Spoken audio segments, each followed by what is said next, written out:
Un hôtel, une ville, une disparition qui devient une légende numérique Los Angeles, hiver 2013. Une grande ville habituée aux illusions, mais aussi à la misère concentrée à quelques rues, des avenues lumineuses.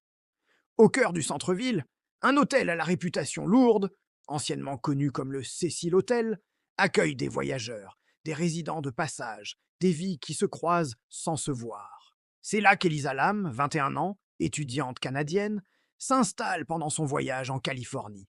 Elle voyage seule. Rien d'exceptionnel, mais suffisamment rare pour que chaque détail, après coup, soit relu comme un présage. Les jours passent, puis un silence. Elisa ne donne plus de nouvelles. La disparition est officiellement signalée début février. Très vite, la police cherche, interroge, fouille. Puis, comme souvent, la réalité bureaucratique se heurte à un autre phénomène. La disparition devient un récit collectif. Ce qui fait basculer l'affaire dans une dimension mondiale n'est pas, au départ, un indice matériel. C'est une vidéo de surveillance. Elisa apparaît dans un ascenseur, se comporte d'une manière jugée étrange par beaucoup, et la séquence est rendue publique. La vidéo devient virale, disséquée image par image, transformée en preuve d'un mystère qui semble dépasser la logique. À partir de ce moment, deux enquêtes naissent en parallèle. L'enquête réelle, technique, lente, imparfaite, soumise au manque de certitude. L'enquête du public, rapide, émotionnelle, alimentée par la peur, la fascination et une promesse implicite. Si c'est incompréhensible, c'est qu'il y a quelque chose à découvrir. La question accident ou possession surgit dans cet espace-là. Non pas parce que un rapport officiel parle de surnaturel, Innenchi en parle pas, mais parce que école humain, face à une mort incompréhensible, fabrique spontanément du sens. Et l'Internet, lui, fabrique des mythes à une vitesse industrielle. Pourtant, en filigrane, les faits restent têtus. On sait que Elisa a été retrouvée dans un réservoir Tejo sur le toit de l'Ichil Hotel après des plaintes liées à la pression et à la qualité de l'eau, et que les autorités concluront plus tard à une noyade. Mais ce n'est pas la fin, c'est le début, car une conclusion peut être officielle sans être émotionnellement satisfaisante. Et plus l'explication paraît banale face à une vidéo déroutante, plus le public cherche un autre récit. La vidéo de l'ascenseur, anatomie d'un malaise collectif. La séquence est devenue une relique. Un petit clip de surveillance granuleux, muet. Un lieu banal, un ascenseur, qui se transforme en théâtre d'angoisse. Elisa entre, appuie sur plusieurs boutons, ressort, revient, se colle au mur, tend la tête vers le couloir comme si elle craignait quelque chose, ou comme si elle jouait.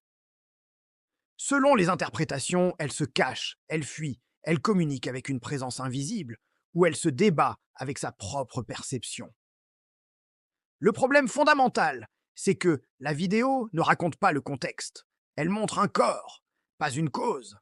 Or, l'esprit humain déteste le vide causal. Il le remplit. Alors, très vite, la vidéo n'est plus un élément parmi d'autres. Elle devient le centre, la preuve. Et quand une preuve est ambiguë, chaque regard y projette sa théorie. Une partie du public adopte l'hypothèse criminelle. Quelqu'un la poursuivait, quelqu'un l'attendait hors champ, quelqu'un a forcé l'ascenseur à ne pas partir. Une autre partie bascule dans l'hypothèse surnaturelle. Possession, malédiction, entité. Une troisième, plus prosaïque, parle d'intoxication, de drogue, d'alcool. Mais ces hypothèses, si elles existent dans le débat, se heurtent à deux éléments majeurs qui reviennent dans les sources officielles et journalistiques.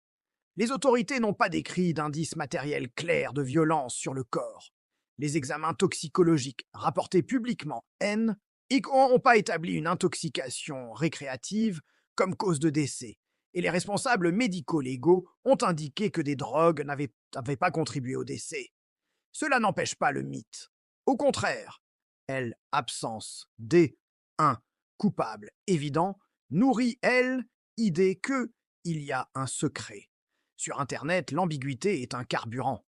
Mais regardons le mécanisme psychologique. La vidéo agit comme un test projectif.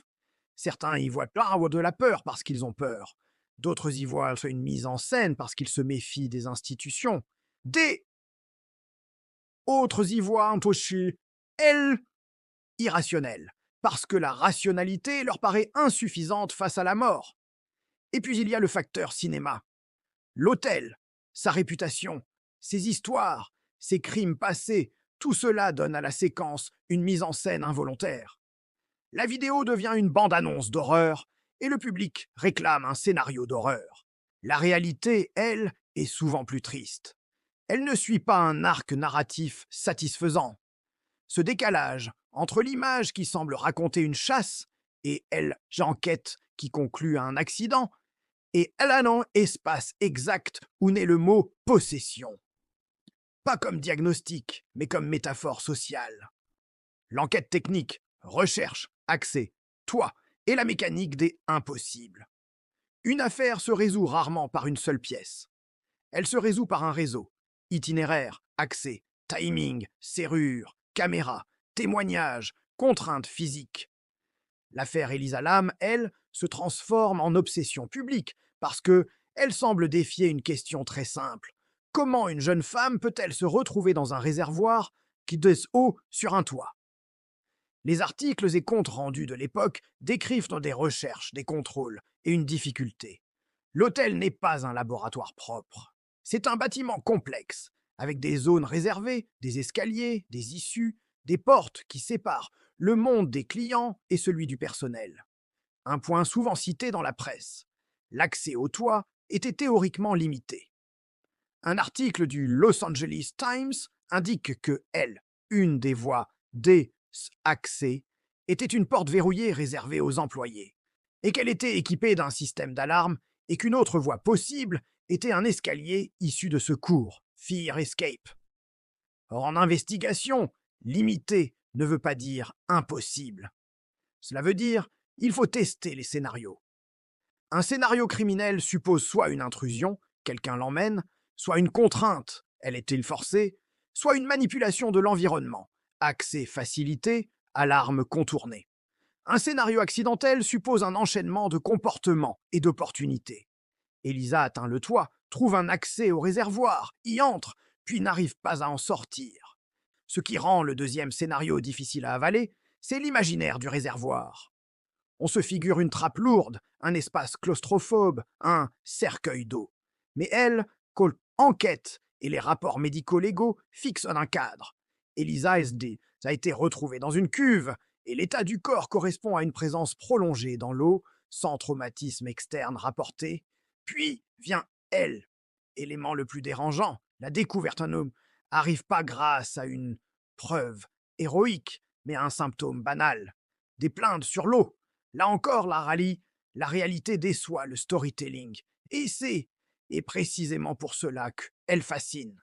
Le drame se cachait au-dessus des douches, au-dessus des verres d'eau, dans une infrastructure invisible. Quand le corps était retrouvé, une autre bataille commence. Non plus où est-elle, mais que s'est-il passé? Les premiers jours, les autorités restent prudentes. La presse rapporte qu'à ce stade, la police ne veut pas exclure un acte criminel. Et ensuite, progressivement, l'affaire glisse vers une conclusion médico-légale. Noyade accidentelle, avec un facteur de santé mentale significatif. Ce glissement du suspicious au accidental, ne chiholo, est pas une contradiction automatique. CA est souvent le processus normal, dis-je une enquête. L'ennemi, ici, NMA, et pas elle, incohérence. C est le fossé entre le temps judiciaire, lent, et le temps du public, immédiat. Médecine légale, ce que dit un corps et ce que le corps ne peut plus dire. La médecine légale n'est pas une narration, c'est une méthode. Elle répond à des questions limitées. Cause de la mort, signe de violence, indice de maladie, trace de substance. Et parfois, elle ajoute une phrase qui change tout, contributing condition. Dans le rapport d'autopsie, la cause est indiquée clairement. Drowning, noyade. Et dans la section des conditions contributives apparaît bipolar disorder. Ce détail est capital parce qu'il structure l'interprétation.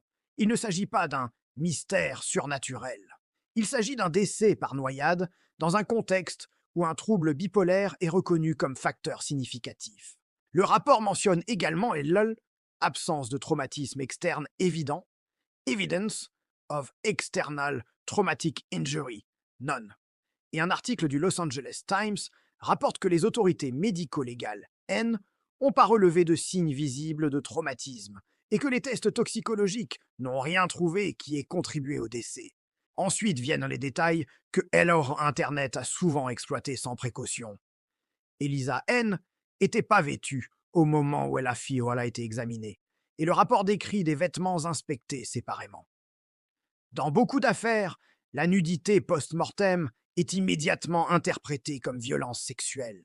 Pourtant, la médecine légale sait que certains contextes, hypothermie, confusion, agitation, comportement désorganisé ou déshabillage en état altéré, peuvent produire ce résultat sans agression.